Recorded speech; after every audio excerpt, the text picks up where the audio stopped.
हाँ, तो मेरे प्यारे विद्वान साथियों, आज हमारा लेक्चर है अव्यय लेक्चर 2।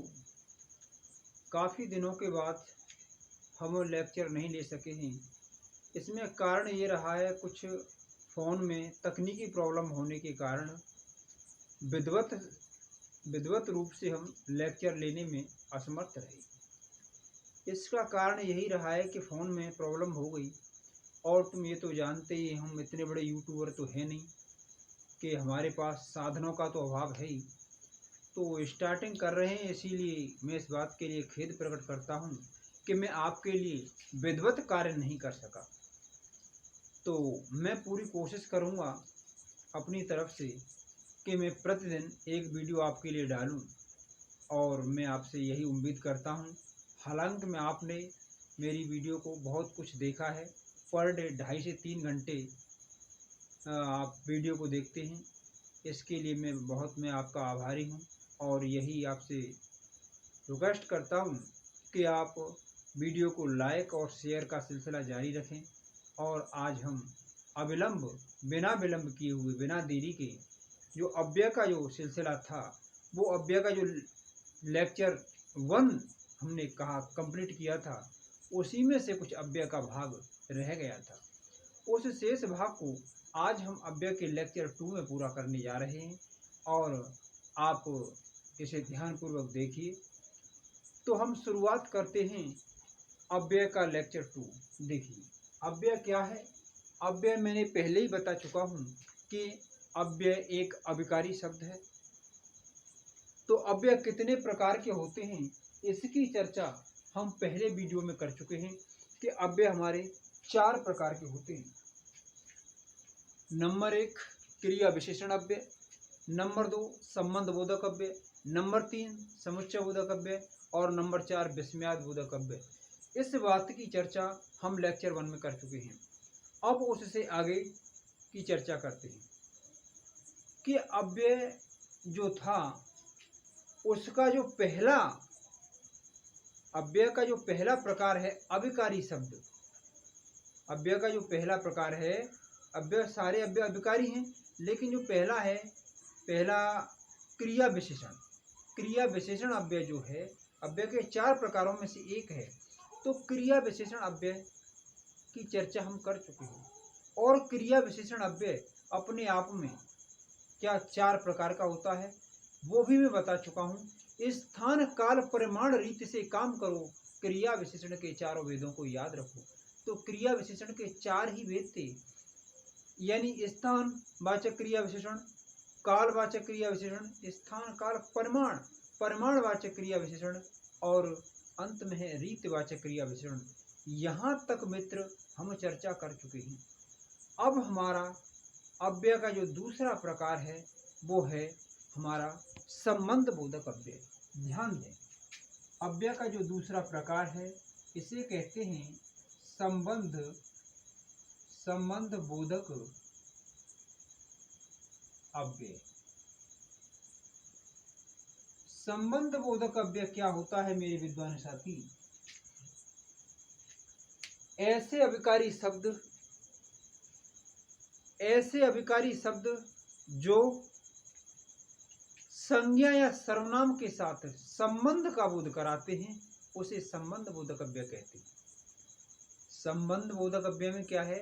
वे अभिकारी शब्द जो संज्ञा और सर्वनाम को जोड़ने का कार्य करते हैं, उन्हें संबंध बोधक अव्यय कहते हैं।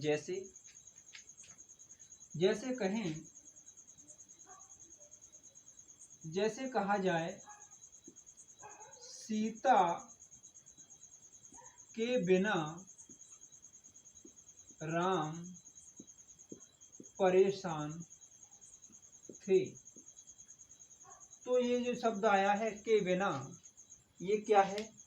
यही अभिकारी है, यही अव्यय है, और यह सीता और राम के मध्य में दोनों को जोड़ने का कार्य कर रहा है। इसीलिए ये क्या है? संबंध बोधक अव्यय है। जैसे कहा जाए, राम और सीता वन वास गए, वनवास गए। तो जो और शब्द है ये क्या है? संबंध बोधक अव्यय है। जब कोई अविकारी शब्द दो संज्ञा और सर्वनामों को जोड़ने का कार्य करता है तो वो क्या होता है? उसे संबंध बोधक अव्यय कहते हैं। अब इन शब्दों के अलावा ऐसे उदाहरण हम हजारों ले सकते हैं, जोड़ सकते हैं, लेकिन इनमें और कौन कौन से आएंगे उनकी चर्चा भी मैं कर देता हूँ। तो इसके अलावा अन्य शब्द कौन कौन से आएंगे? अन्य शब्दों में आप देखें, अन्य शब्द के बिना और के बिना और ये शब्द, इनके अलावा भी अन्य शब्द आ सकते हैं, उसकी चर्चा मैं किए देता हूँ। जैसे हेतु, हेतु, बिना, बिना, कारण, खातिर, एवज, आगे, पीछे, बदले, पलटे, इधर उधर, पास पास और इधर उधर, इधर उधर, ये शब्द भी संबंध बोधक अव्यय में आ सकते हैं। कहने का मतलब ये है कि संबंध बोधक अव्यय वह होता है जो संज्ञा और सर्वनाम को जोड़ने का कार्य करें। अगर ये शब्द दो संज्ञा या सर्वनाम को आपस में जोड़ने का कार्य करते हैं, वाक्य के बीच में अगर कोई वाक्य आता है और इन शब्दों के द्वारा संज्ञा और सर्वनाम को जोड़ा जाता है तो उसे क्या कहते हैं? उसे संबंध बोधक अव्यय कहते हैं। ये आप लिख सकते हैं। अब आता है इसके अलावा तीसरा जो प्रकार है उसकी चर्चा हम करते हैं। तीसरा प्रकार है समुच्चय बोधक अव्यय। आप इसे देख सकते हैं, लिख सकते हैं। तीसरा है, दूसरा संबंध बोधक हो गया, तीसरा है समुच्चय बोधक अव्यय। समुच्चय बोधक अव्यय में भी यही चर्चा करनी है कि समुच्चय बोधक अव्यय और संबंध बोधक अव्यय में थोड़ा सा अंतर है। शब्द वे ही हो सकते हैं लेकिन उसमें चर्चा का अंतर है, उसमें प्रयोग का अंतर है। तो देखिए, दूसरा है, तीसरा हमारा समुच्चय,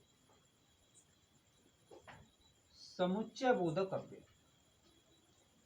अब समुच्चय बोधक अव्यय क्या है?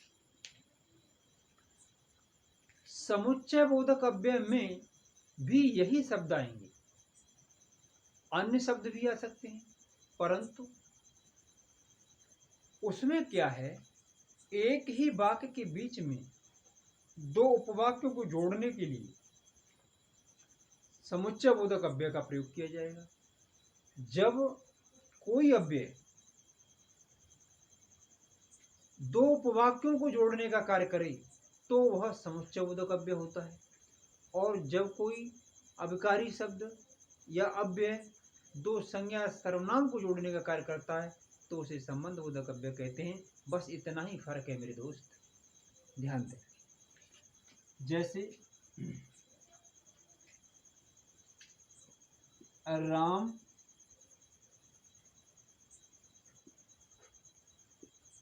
पढ़ता है, राम पढ़ता है,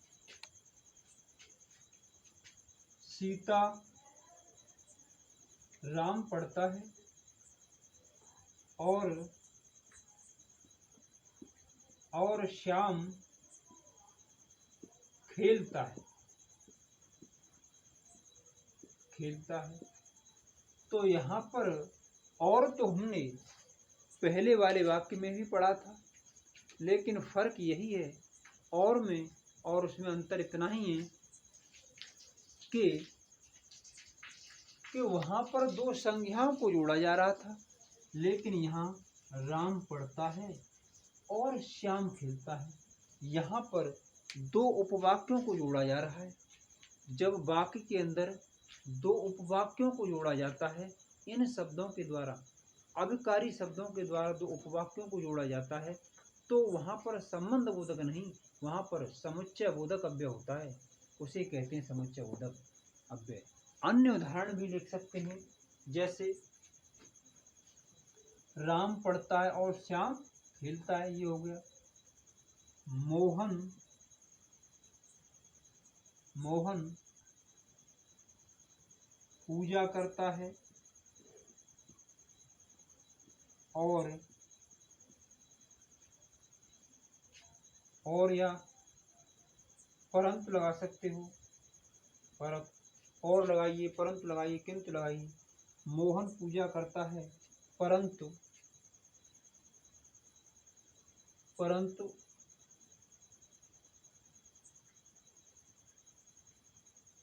राम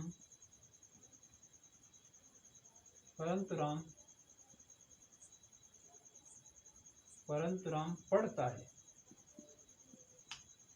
या लेकिन राम पढ़ता है। तो यहाँ पर जो परंतु आपको दिखाई दे रहा है, ये दो उपवाक्यों को जोड़ने का कार्य कर रहा है। इसीलिए यहाँ पर कौन सा है, यहाँ समुच्चय बोधक है, संबंध बोधक नहीं है। अन्य इसके अलावा अन्य शब्द हैं। अन्य शब्दों में क्या क्या है?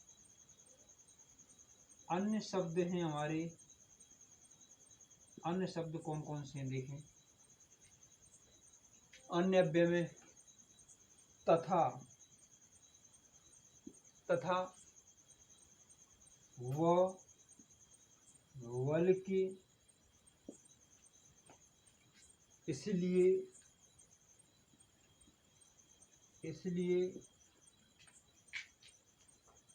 जिन्हें,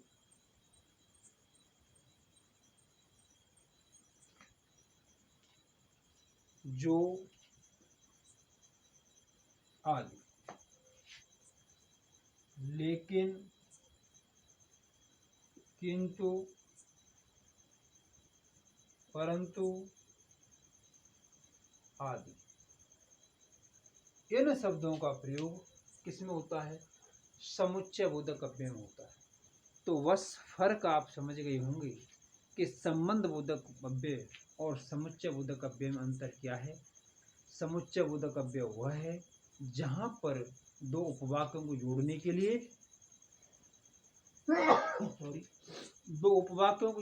लिए जो अव्यय प्रयोग किए जाते हैं उन्हें समुच्चय बोधक अव्यय कहते हैं, और संज्ञा सर्वनाम को जोड़ने के लिए जिन अव्ययों का प्रयोग किया जाता है, जिन अभिकारी शब्दों का प्रयोग किया जाता है, उन्हें क्या कहते हैं? उन्हें संबंध बोधक अव्यय कहते हैं। अब हमारा चौथा प्रकार है, इसकी चर्चा हम किए देते हैं। चौथा प्रकार है विस्मयादि बोधक अव्यय। विस्मयादि बोधक अव्यय में क्या है? विस्मयादि बोधक अव्यय में वो सभी आते हैं जो विस्मय का बोध कराते हैं, जो हर्ष का बोध कराते हैं, जो खुशी का बोध कराते हैं, जो घृणा का बोध कराते हैं।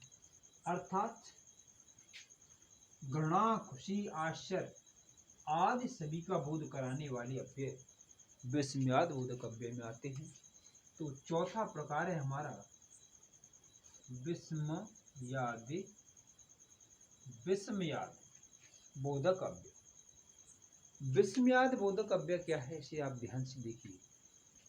विस्मयादि से आप जान रहे होंगे, इसमें यानी एक्सक्लेमेटरी चिन्ह जो होता है, विस्मय बोधक चिन्ह, आपने इंग्लिश में पढ़ा होगा, विस्मय बोधक चिन्ह लगा होता है, और इसमें विस्मय का, आश्चर्य का, घृणा का आदि का भाव प्रकट होता है, हर्ष का आदि का भाव प्रकट होता है। जैसे कह सकते हो, जैसे वाह, विस्मय बोधक चिन्ह हो गए, वाह तुम पास हो गए,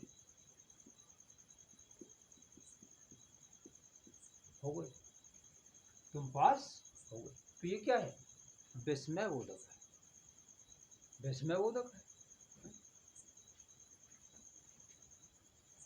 जैसे वाह कैसा सुंदर दृश्य,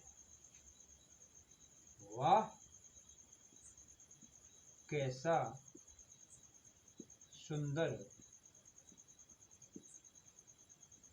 दृश्य है। तो ये क्या है? वाह कैसा सुंदर दृश्य है। तो ये हाय, हाय, ये कुछ भी वाक्य बना सकते हैं। अरे अन्य शब्द में आएंगे, अन्य अन्य शब्द, अन्य शब्द क्या है? हाय, अरे, ओ, धत, अजी,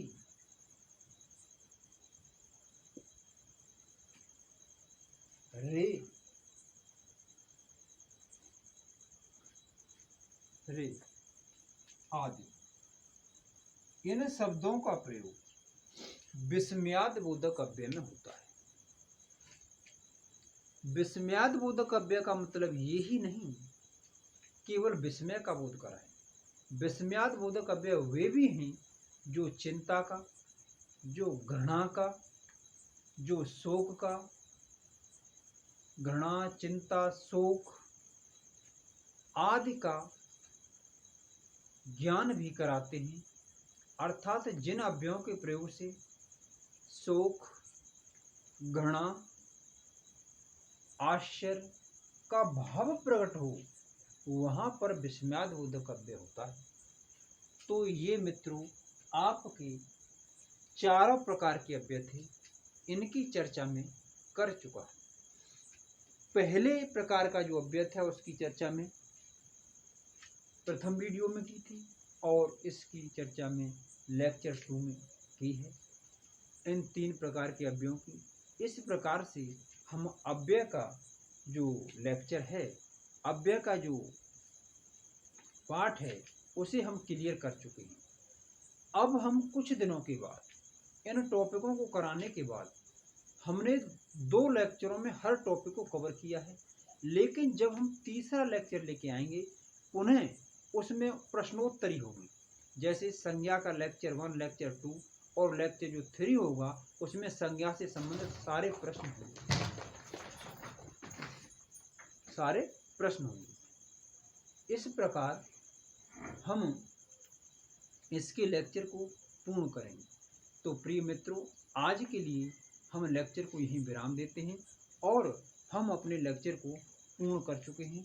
इसे आप बारीकी से ध्यानपूर्वक पढ़ें, देखें, जिससे आपको ज्ञान प्राप्त हो, फायदा हो। और मैं यही कामना के साथ मैं अपना लेक्चर विराम करता हूं और आपसे उम्मीद करता हूं कि आप इस वीडियो को ज़्यादा से ज़्यादा लाइक, शेयर और चैनल को सब्सक्राइब करें, दूसरों तक भेजें। थैंक्स मित्रों।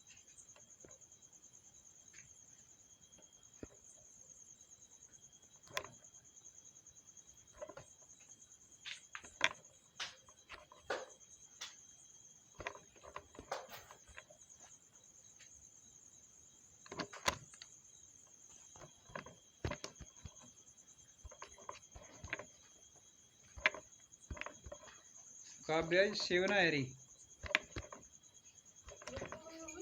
हाँ ना रुकना है रे, या सेव कर, सेव करी, सेव कर, चल आया ना, कोई दिक्कत नहीं, हटाएगा, सेव कर।